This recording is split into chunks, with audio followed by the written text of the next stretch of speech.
Hello, I'm Jason Glasgow, here to review Dead Rising 2. The original Dead Rising demo, released for Xbox 360, was the first time I ever liked a demo more than the actual full game release. Being a fan of George A. Romero's classic zombie films, such as Night of the Living Dead and Dawn of the Dead, the concept of taking on hordes of zombies in a mall was appealing, mainly due to the fact that Dawn of the Dead took place in a mall filled with zombies. That concept was so similar, in fact, that a lawsuit was filed against Capcom, but later dismissed in court. Now, the first Dead Rising game had several major issues that prevented it from being all it could have been, such as real-time structuring, coupled with the fact that you could only have one save file. Another issue was the amount of seemingly never-ending, frustrating escort missions that the game threw at players.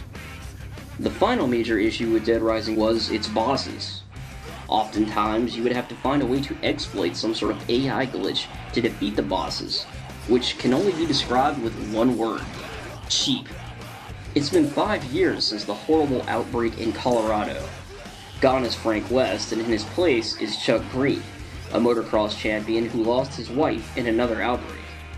His daughter Katie travels with him to Fortune City, where he competes in a pay-per-view contest where the competitors kill as many zombies as they can in order to win cash and prizes.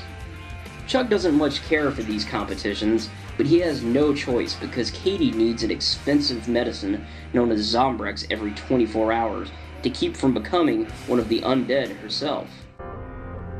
I was gonna get some right after the show. We still have time. Where are you gonna get it, Dad? You let me worry about that, okay, kiddo? So shortly after the competition, things go from bad to really bad.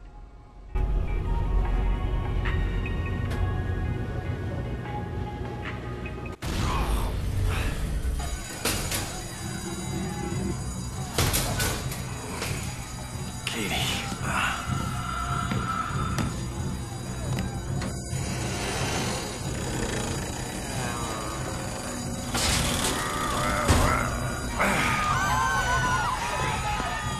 Oh God! Oh God, she got me! She got me!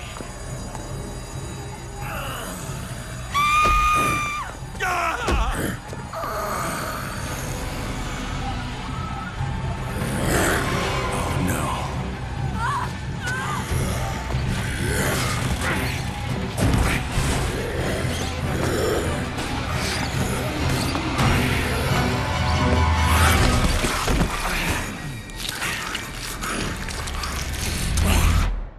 Katie? Katie! Get off her!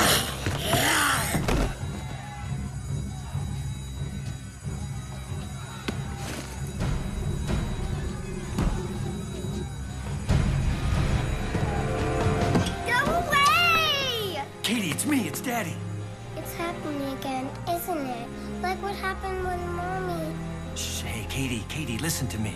You need to stay calm, okay? We need to get out of here. So hang on tight.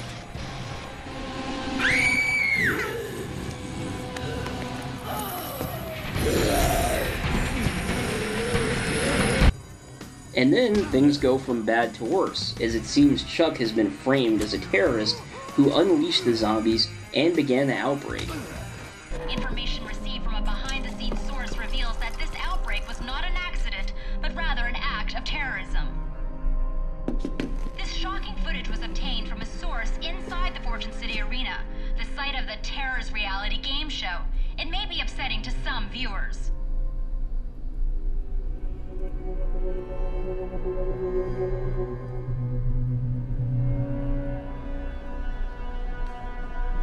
Initial reports suggest that the man in the video is former motocross champion Chuck Green. What? Green, a member of the zombie rights protest group Cure, was a contestant in tonight's pay-per-view game show. Acquaintances describe Green as a known drifter who is still angry over his wife's death in the Vegas outbreak. This horrible act of terror appears to be an escalation of violence for the protest group. This is Rebecca Chang, reporting live from the Fortune City Hotel in the heart of Fortune City. What? That's completely bullshit! That was not me. With only 3 days until the military arrives to rescue the survivors, Chuck must find more Zombrex every 24 hours for his daughter Katie and somehow clear his name. Sadly, Dead Rising 2 suffers from many of the same issues as its big brother, but with some corrections that do thankfully make it somewhat of a more enjoyable experience. But back is the rigidly stiff time and mission structure. While it doesn't feel as demanding as the first game, there's still no way you'll be able to do everything on your first run through. If you play like me, you'll probably try to stick to the main storyline while saving some survivors of the zombie outbreak when you have some spare time. The AI for the survivors, while still annoying at some points, is far better than the first game. Also back are the ridiculously cheesy bosses that will cause you much irritation. While Chuck will readily fall down when shot or hit, many bosses will take a shot or a stab without flinching and simply pummel you.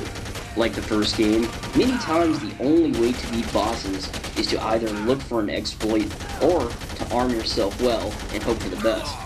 With a few minor tweaks, such as the ability to crouch behind counters or some semblance of a cover system, Dead Rising 2's boss battles would be much less frustrating. What makes it even worse is the fact that there are no checkpoints, so if you die, you have to restart from one of your save files. Boss fights are a chore to play and really take away from the overall experience of the game. Left flank! Chuck? For all my gripes, there is a lot of fun to be had with Dead Rising 2. The number of zombies on screen is simply incredible, and killing the undead in brutal ways just never gets old.